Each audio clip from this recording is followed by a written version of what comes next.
샬롬. 오늘도 하나님 말씀 앞에 나오신 여러분 환영합니다. 우리 함께 기도하겠습니다. 하나님, 오늘도 우리에게 귀한 말씀 주시니 감사합니다. 이 말씀이 우리 심령 가운데 도전과 용기, 살아가고자 하는 그 놀라운 삶의 원동력이 될 수 있도록 이 시간에 은혜를 허락하여 주옵소서. 예수님의 이름으로 기도했습니다.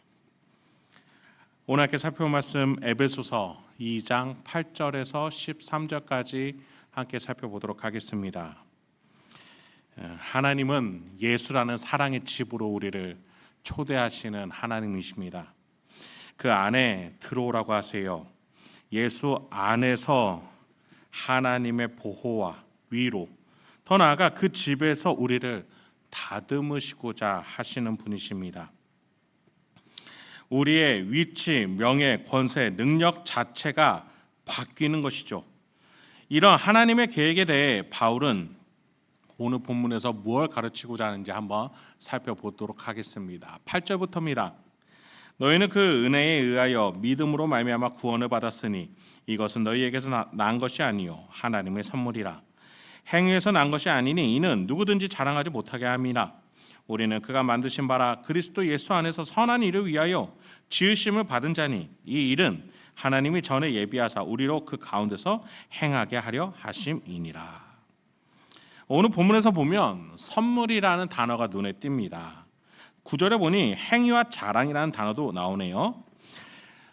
그렇습니다.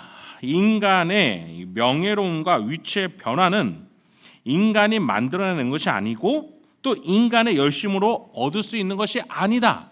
거저받는 선물이었다라고 바울은 가르쳐 줍니다. 이것은 결코 양도가 가능하지 않아요. 복제도 불가합니다.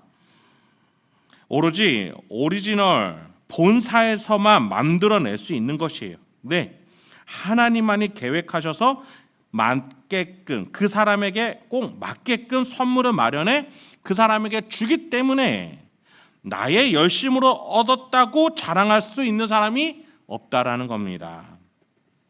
교회 안에서 자신이 신자된 하나님의 자녀된 위치와 명예를 자기 스스로의 능력으로 만들어냈다라고 그 누구도 말할 수 없다라는 거예요.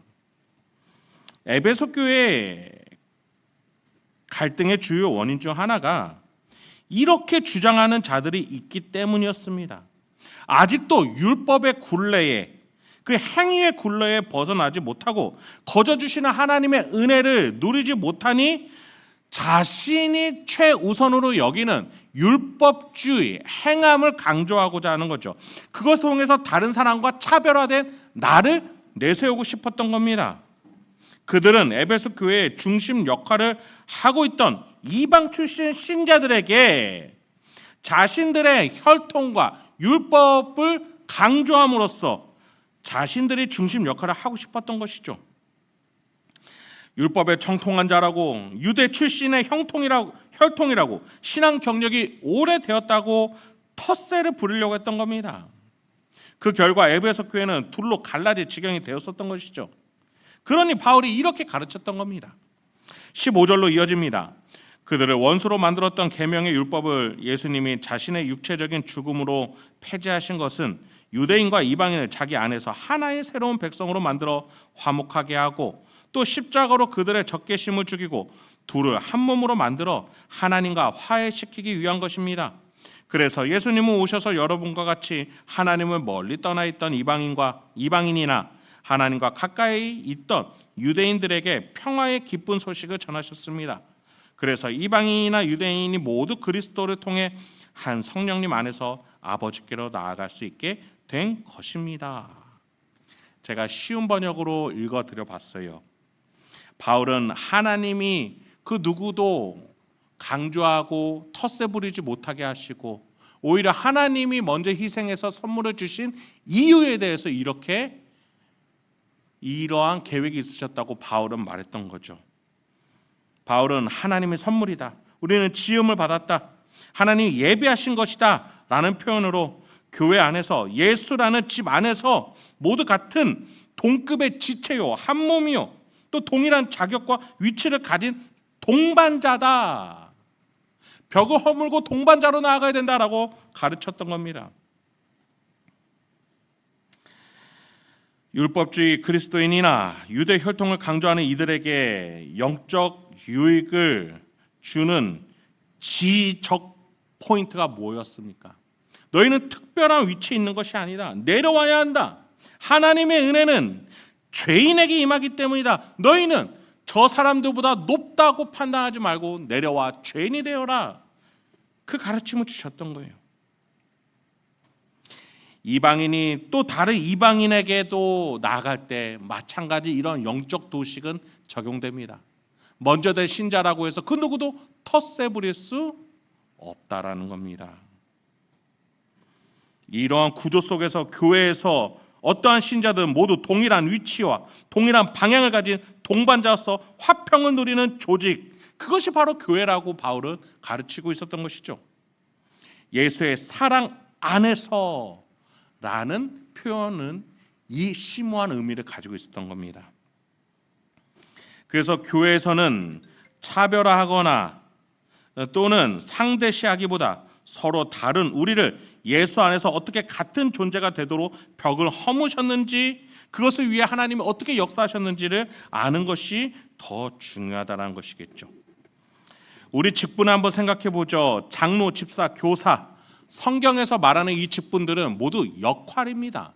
그런데 우리 한국 문화에서 더욱이 이것이 계급으로 비춰지는 경향이 있습니다. 성경은 이것들이 다 역할이라고 말해요. 교회에서 어떤 역할을 맡은 자를 부를 때의 호칭인 것이죠. 그래서 바울은 11절에서 생각하라 라고 시작해요. 텃세 부리는 상대화하려는 이들에게 생각하라, 하나님의 선물임을 생각하라 라고 말이죠. 제가 11절부터 다시 한번 읽어보죠. 그러므로 생각하라, 너희는 그때 육체로는 이방인이요 손으로 육체에 행한 할례를 받는 무리라 칭하는 자들로부터 할례를 받지 않은 무리라 칭함을 받는 자들이라. 그때 너희는 그리스도 밖에 있었고 이스라엘 나라 밖에 사람이라. 약속의 언약들에 대하여는 외인이요 세상에서 소망이 없고 하나님도 없는 자이더니 이제는 전에 멀리 있던 너희가 그리스도 예수 안에서 그리스도의 피로 가까워졌느니라. 이방인들은 유대인들에게 할례 받지 못한 자라고 비난받았어요. 구원에서 제외된 자라고 말이죠. 버림받은 자라고 말이죠. 12절과 같이 그리스도 밖에 있었고 하나님의 구원 계약에 포함되지 않은 대상자들이었습니다. 그런데 예수가 이 땅에 와서 그들을 품어내셨다라는 거예요. 그 계약서의 범위를 더 확장시키셔서 이방인들까지도 품어내셨다라는 거예요. 그런데 그 누가 내가 먼저 계약을 맺은 자니 내가 너보다 더 나은 자다라고 말할 수 있겠냐는 거죠. 말씀을 마치도록 하겠습니다. 모든 인류는 하나님 앞에서 예수 그리스도의 선물을 받아 한 몸 된 같은 지체입니다.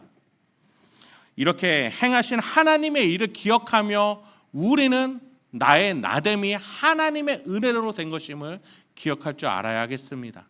오늘 여러분의 가정, 직장, 일상 그 어디에서도 이렇게 낮아지게끔 하는 하나님의 은혜로 여러분이 나아가실 때 하나님이 여러분을 높여주실 줄 믿습니다. 함께 기도하겠습니다. 하나님, 오늘도 우리에게 귀한 말씀 주시니 감사합니다. 세상은 우리를 향해 계속해서 높아지라고 말하지만 우리는 예수님을 따라 더 낮아지고 섬기고 사랑하러 희생하러 나아갈 줄 아는 우리가 되게 하여 주옵소서. 모든 벽을 허물기 위해서 이 땅에 오신 예수님을 닮아 우리 가정, 직장, 일상에 벽을 허물으러 섬기러 나아갈 수 있는 우리 성도님들과 제가 될 수 있도록, 그래서 하나님이 하신 그 은혜의 역사를 기억하며 오늘도 이 힘든 인생 겉들이 살아낼 수 있도록 은혜를 베풀어 주시옵소서. 예수님의 이름으로 기도했습니다. 아멘.